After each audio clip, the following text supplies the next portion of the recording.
ধর্ষণের বিচার দাবিতে গণপদযাত্রায় পুলিশের লাঠিচার্জ। এদিকে সুধাসদন সহ হাসিনা পরিবারের ফ্ল্যাট বাড়ি জব্দের আদেশ এবং স্ত্রীর করা মামলায় সাবেক এসপি কারাগারে। সর্বশেষ জানাবো দ্বিতীয় দফায় কর্মবিরতিতে চট্টগ্রামের ইন্টার্ন চিকিৎসকরা। শুনছিলেন সংবাদ শিরোনাম। পুরো খবর জানতে ভিডিওটি শেষ পর্যন্ত দেখুন। সর্বশেষ খবর পেতে চ্যানেলটি সাবস্ক্রাইব করুন। এবারে জানিয়ে দেব বিস্তারিত।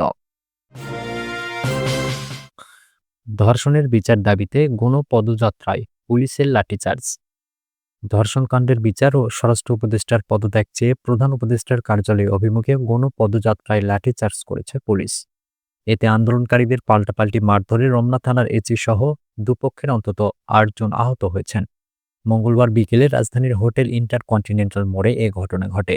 আহতদের মধ্যে রয়েছেন গণতান্ত্রিক ছাত্র কাউন্সিলের ঢাকা বিশ্ববিদ্যালয়ের সংগঠক সাজেদুল ইসলাম, শাকিল আহমেদ, আন্তর্জাতিক সম্পর্ক বিভাগের শিক্ষার্থী অং মারমা, ওহি। পুলিশের রমনা থানার এসি সহ অন্তত ৮ জন আহত হয়েছেন। দেশে অব্যাহত খুন, ধর্ষণ ও নিপীড়নের ব্যর্থতার দায় নিয়ে স্বরাষ্ট্র উপদেষ্টার পদত্যাগ এবং দ্রুত বিচার ট্রাইব্যুনাল গঠন করে দেশের সকল ধর্ষণকাণ্ডের বিচারের দাবিতে প্রধান উপদেষ্টার কার্যালয় অভিমুখে গণপদযাত্রা এবং স্মারকলিপি প্রদান কর্মসূচি শুরু করে বামপন্থী ছাত্র সংগঠনের একাধিক নেতাকর্মী। পদযাত্রাটি বিকেল ২:৩০ নাগাদ ঢাকা বিশ্ববিদ্যালয়ের রাজু ভাস্কর্য থেকে শুরু হয়। পরে শাহবাগ হয়ে হোটেল ইন্টারকন্টিনেন্টাল মোড় আসলে পুলিশ তাদের বাধা দেয়। মিছিলে তারা স্বরাষ্ট্র উপদেষ্টা জাহাঙ্গীর আলমের পদত্যাগ চেয়ে একাধিক স্লোগান দেন। লাঠিচার্জের পর এই নেতাকর্মীরা আধ ঘণ্টা ধরে পুলিশের সাথে ধস্তাধস্তি করেন এবং হামলার বিরুদ্ধে বিভিন্ন স্লোগান দেন। পরে তারা মিছিল নিয়ে ঢাকা বিশ্ববিদ্যালয়ের রাজু ভাস্কর্যে ফিরে আসেন।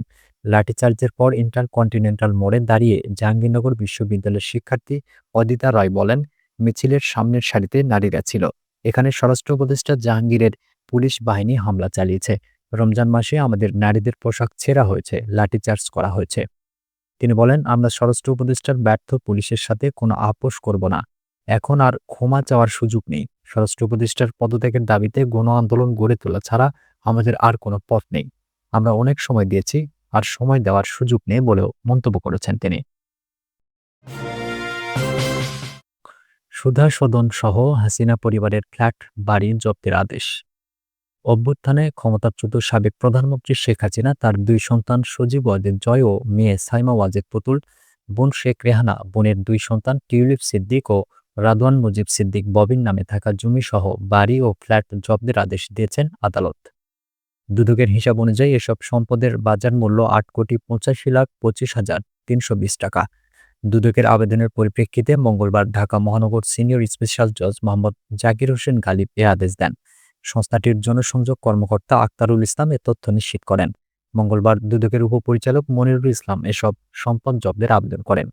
আবেদনে বলা হয়, অভিযোগ সংশ্লিষ্ট ব্যক্তি শেখ হাসিনা, সজীব ওয়াজেদ জয়, সাইমা ওয়াজেদ পুতুল, শেখ রেহানা, রাদওয়ান মুজিব সিদ্দিক ববি ও টিউলিপ সিদ্দিক তাদের স্থাবর সম্পদ অন্যত্র হস্তান্তর, স্থানান্তর বা বেহাত করার চেষ্টা করছেন। এ অবস্থায় অভিযোগের সুষ্ঠু অনুসন্ধান শেষ না হওয়া পর্যন্ত তাদের এসব স্থাবর জব্দ করা হোক। শুনানি শেষে আদালত সেই আবেদন মঞ্জুর করে আদেশ দেন। যেসব সম্পদ জব্দ করার আদেশ দেওয়া হয়েছে, টিউলিপ সিদ্দিকের নামে থাকা গুলশানের ফ্ল্যাট, বাজার মূল্য ৪৩,২৪,৯২০ টাকা। জয় ও পুতুলের নামে ধানমন্ডিতে থাকা ১৬ কাঠা জমিসহ বাড়ি সুধাসদন, বাজার মূল্য ৩,৩০,০০,০০০ টাকা। শেখ রেহানার নামে থাকা গাজীপুরের ৮,৭৫,৫০০ টাকা দামের ৮.৫ কাঠা জমি। গাজীপুরে আরেক জায়গায় ৩ লাখ টাকা দামের ১.৫৫% জমি এবং সেগুনবাগিচায় ১৮ লাখ টাকার ফ্ল্যাট। রাদওয়ান মুজিব সিদ্দিক ববির নামে থাকা গুলশানে ৬টি ফ্ল্যাট জব্দের আদেশ হয়েছে। এসব ফ্ল্যাটের বাজার মূল্য ৪,৮২,১০,০০০ টাকা। স্ত্রীর করা মামলায় সাবেক এসপি কারাগারে। নাটোরে স্ত্রীর দায়ের করা নারী নির্যাতনের মামলায় সাময়িক বরখাস্তকৃত পুলিশ সুপার এস.এম. ফজলুল হকের জামিন আবেদন নামঞ্জুর করে কারাগারে পাঠানোর নির্দেশ দিয়েছেন আদালত। তবে এ সময় আদালত থেকে কারাগারে নেওয়ার সময় সাংবাদিকরা ভিডিও ধারণ করতে গেলে আসামি ফজলুল হক সাংবাদিকদের উপর চড়াও হন। এ নিয়ে তুমুল হইচই পড়ে যায় এবং কর্তব্যরত সাংবাদিকরা বিক্ষুব্ধ হয়ে উঠে এ ঘটনার বিচার দাবি করেন। মঙ্গলবার দুপুরে নাটোর আদালত চত্বরে এ ঘটনা ঘটে। পরে সেনাবাহিনী ও পুলিশি পাহারায় তাকে জেলা কারাগারে পাঠানো হয়। এর আগে সাময়িক বরখাস্তকৃত এসপি ফজলুল হক নাটোরের নারী ও শিশু নির্যাতন দমন ট্রাইব্যুনালে হাজির হয়ে জামিনের জন্য আবেদন করেন। এ সময় শুনানি শেষে বিচারক মোহাম্মদ আব্দুর রহিম তার জামিন আবেদন নামঞ্জুর করে কারাগারে পাঠানোর নির্দেশ দেন। এ সময় পুলিশ তাকে আদালত থেকে কোর্ট পুলিশের কার্যালয়ে নিয়ে যান। সেখান থেকে কারাগারে নেওয়ার জন্য আসামিকে বের করা হয়। এ সময় তার ছবি তুলতে গেলে তিনি সাংবাদিকদের উপর চড়াও হন। এতে এখন টেলিভিশন, সময় টেলিভিশন ও এনটিভির ক্যামেরা পার্সন হাতে চোট পান। এ সময় সময় টেলিভিশনের senior staff correspondent Al Mamun এগিয়ে গেলে তাকেও ধাক্কা দিয়ে ফেলে দেন আসামি।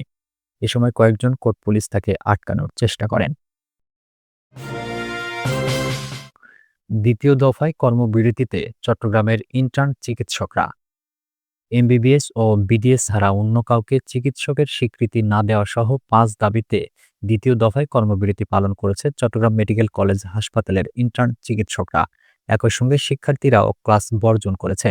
মঙ্গলবার সকাল থেকে তারা কাজে যোগ দেননি, ফলে রোগীদের সেবায় ব্যাঘাত ঘটছে।